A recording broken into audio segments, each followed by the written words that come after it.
All right, well, welcome to this first ever video where we're going to be talking about the best tips, tricks, and ways to basically set yourself up for success in Star Trek Fleet Command. This target audience is for specifically the people in the Princess Alliance, shorthand SHRA. For those of you who know what that means, you know what that means. The subject of this video is specifically how to prioritize your construction. And I'd like to do a real quick sort of simple piece of advice. When you first start playing this game, I don't recommend that you start dumping a lot of money into it. There's people who like to do pay to play and pay to win. I'm not one of those people. However, I do believe in supporting the developers, which means that you're going to be looking for some way of providing some sort of monetary remuneration, and you're going to want to do that in the best way possible to maximize your experience as well as the income for the developers in the way that best reflects how you would like the game supported. One of the things that I don't believe in is dumping money into something that you're going to get in the game anyway. Best example I can think of, as you can see from my icon up here, my avatar, I really love 7 of 9. However, I don't have 7 of 9 as the fleet commander. I could, when the limited time events come up, go ahead and drop the money to get 7 of 9. However, because you can't earn 7 of 9 once you hit, I believe it's commander level 35, and as you can see I'm level 26 up here, then I don't see the point of spending that money. However, you can see here there's 2 queues on my queue list that are locked. This one is a build queue and this is a research queue. Those are places where I will be putting money. Now, as you can see, I already have an additional build queue and an additional research queue that I believe total cost me about $35 a few months back. If you get yourself up to, say, level 10 or level 15 from the start of the game and you realize, yeah, definitely going to keep playing this game, go ahead and drop the money for those additional build queues. They are available in the online store. You can, of course, get them directly through this. I don't recommend this, though. I do recommend that you go ahead and get them through the website, but that's not the subject of this video. Once you have the build queues going, whether it's your first and only build queue when you first start the game, or if you've got the additional build queues, like I've got the additional build queues here, as well as the additional research and build queue available, which I will be probably dropping the money for that. Just because, hey, I'm at the point where I'm an admiral in an alliance. I have played this game for months and months and months. I'm level 26 as a station commander. I'm obviously kind of invested at this point. So we're definitely going to be dropping a little bit more money to, again, show appreciation to the developers to say, hey, I like this game and I want it to keep going. But once you've got those build queues, what do you put into them? You can just kind of build wherever a green build queue has lit up. I personally don't necessarily do this unless it's like the lowest level and there's nothing else I can do. But I do prefer to go after the things that will get me the goals that I want specifically. And what I mean by that is, especially early on, you're going to be almost entirely driven by your story mission list, as well as the event mission list and the planetary mission lists. And you're going to be coming in here to say, okay, what do I need next? For instance, here, this is a exploration and combat mission. Nothing I really have to do here, but this is a build mission for a ship. It does require some additional resources, which is why I've got my Botany Bay out collecting some resources for that. But once I have that, then I will need to have a cleared build queue.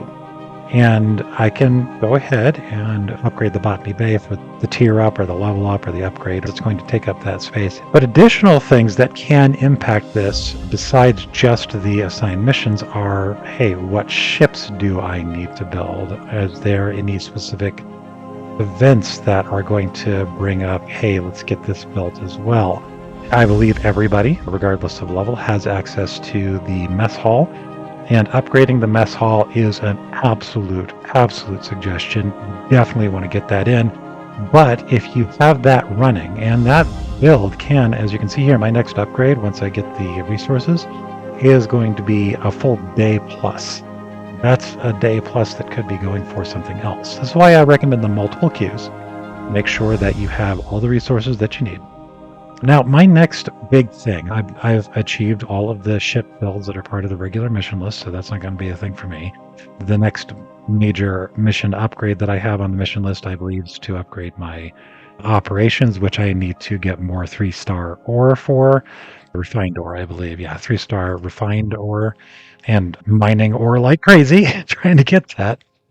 But once I have achieved those missions, well, what else do I need to build? As you can see, I still got an Armada control center that I need to get built, but I need to unlock some things there. I've got some additional warehouses and processing plants and generators over here that I could build out.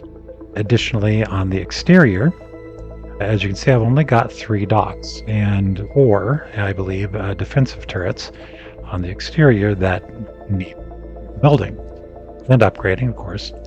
Now, I would love to get an additional ship out there. As you can see, I've got the Horizon built out, and I can't wait to use that once I finish getting it tiered up and upgraded.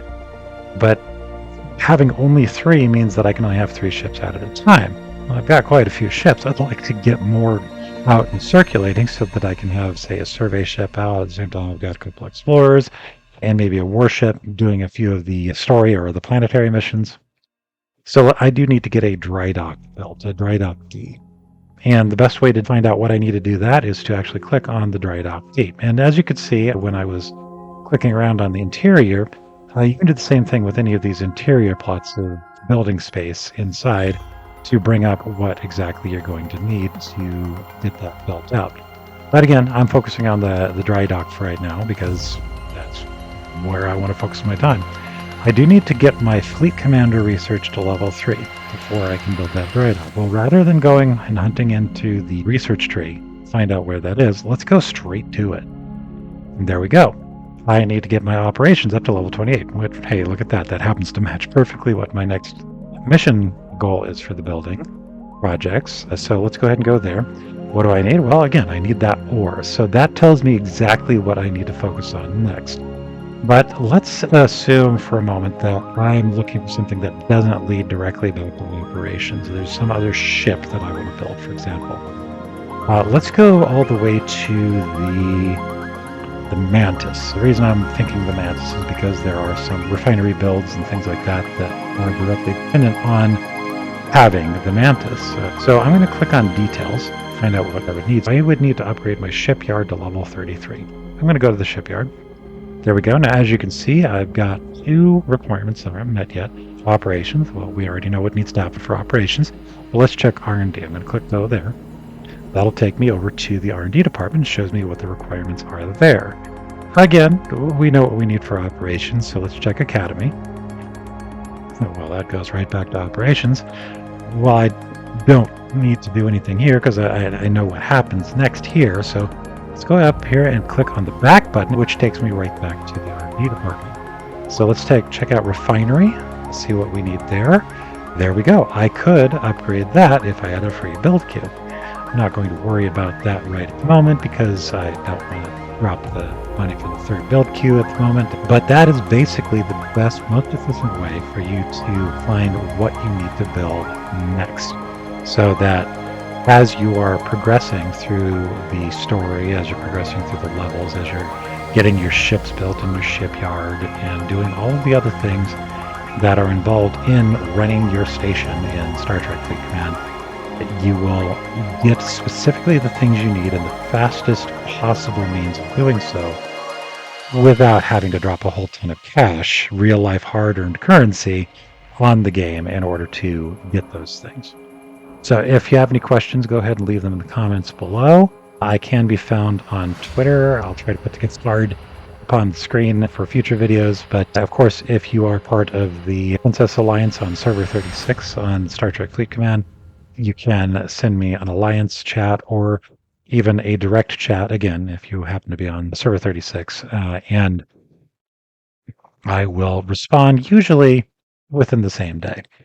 For the meantime, do look forward to making more of these, and I will see you soon.